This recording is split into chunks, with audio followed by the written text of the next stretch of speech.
and welcome back to the last lesson in English 10. And it is about subjunctive mood. Let's go. So when we say subjunctive mood, it states a hypothetical situation, a wishful thinking. It also expresses commands, suggestions, and importance. And there are also fixed expressions that are in the subjunctive mood. Now let's go through this one by one. So first we have the hypothetical situation. When we say hypothetical, it is an imaginary situation. It is something that is not true. Okay? So we have here the pattern if plus the subject plus the verb were, or to plus were, and then would. Now let's have the example. If Julia were a bird, she would have flown everywhere. Now here we have the subject, Julia, plus were, and then here we have the would. If Julia were a bird, she would have flown everywhere. Okay, so this is a hypothetical situation because it's not meant to happen. Okay, it's just an imagination. It's an imaginary situation. Let's have another example. When are we going to use to plus verb? Okay, here if it is in the future tense. So if Julia were to become a bird, she would have flown everywhere. Okay, so you're going to use to plus verb here if it is in the future tense. What if in the future, like this and that? Okay, so if Julia were to become a bird, she would have flown everywhere. So this is the format when you are stating a hypothetical situation. Okay, let's have another example. If I were a boy, I would date Anna Ruth. Okay, so if plus the subject I plus were, and then we have here would. I would date Anna Ruth. The second example, if it is in the future tense, if Sai were to cook, she would most likely burn the kitchen. Okay, so take note, we have here the subject, and then were, and then to plus the verb, or the infinitive form, and then plus the would here. Okay, so that's an example of a hypothetical situation. Let's go to the next one. Wishful thinking. So of course, if it's a wishful thinking, there's the wish, right? So first, you have the subject here, plus wish, plus were. Okay, let's have the example. I wish you were with me. Okay, so here we have the subject I, and then wish plus were. I wish you were with me. The next one, Ian wishes he were better at dancing. Okay, so here we have wishes plus were. We have the subject Ian, and then we have wishes plus were. So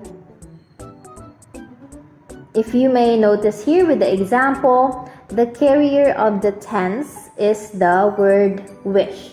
Okay, the were here does not change. So I wish you were with me. Ian wishes he were better. And then we have here the next one. Gerson wished he were a seaman. Okay, so this is already in the past tense. So remember, it is the wish that carries the tense of the verb. It's not the were. The were here never changes. Alright? Let's go to the next one.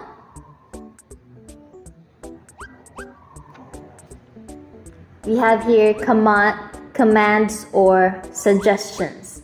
So there's going to be a particular indicative verb plus that or this is just an optional, or the noun clause with the base verb. Now, what are the examples of indicative verb? Now, the examples of indicative verbs are the following: suggest, recommend, ask, insist, demand, command, order, propose, urge, advise, okay, and so on. So, for example, we have here the sentence, the doctor advised Mara that Nelson be brought to the hospital.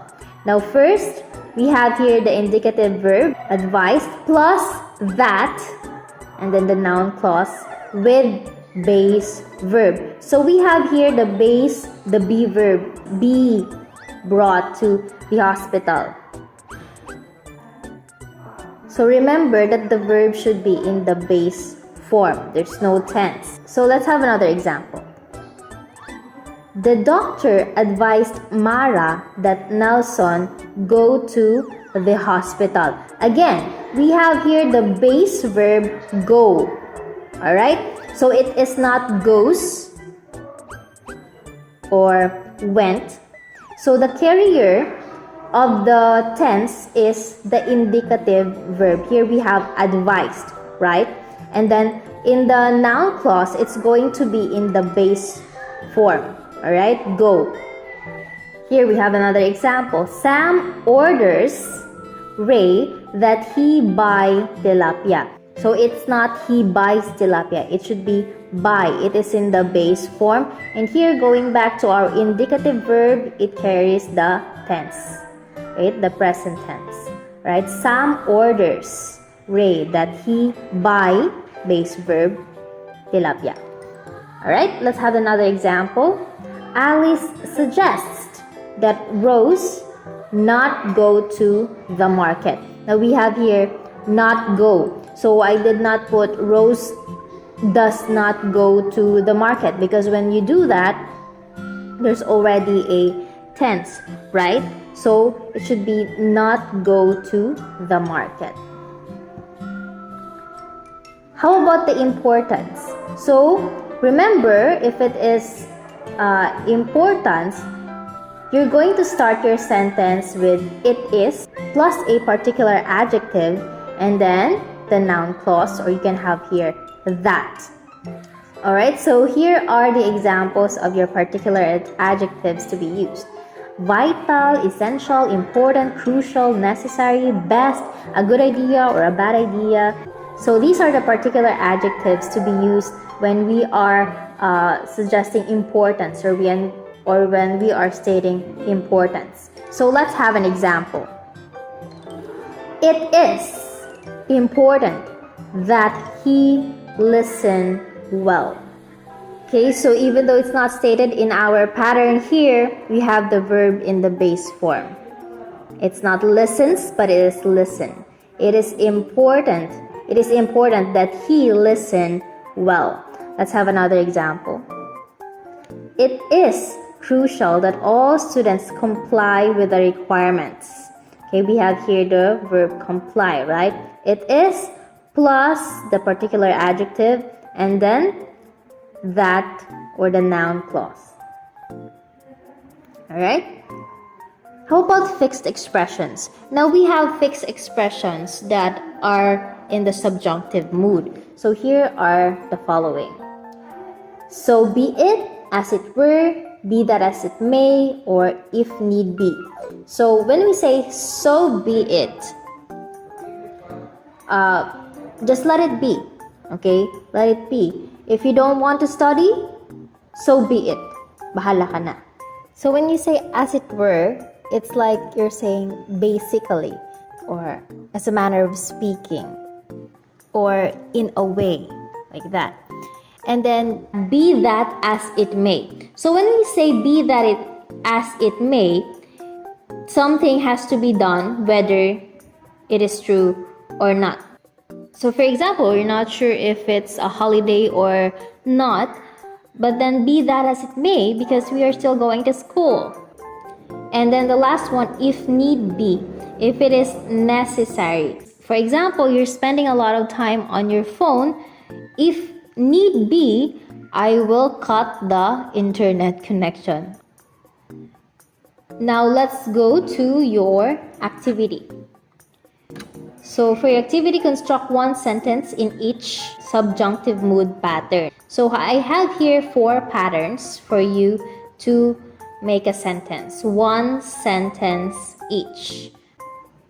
Do this in a 1/2 sheet of paper. Don't forget to write your name and your control number and also the subject. Alright? Again in a 1/2 sheet of paper. This has been Teacher Del. Bye!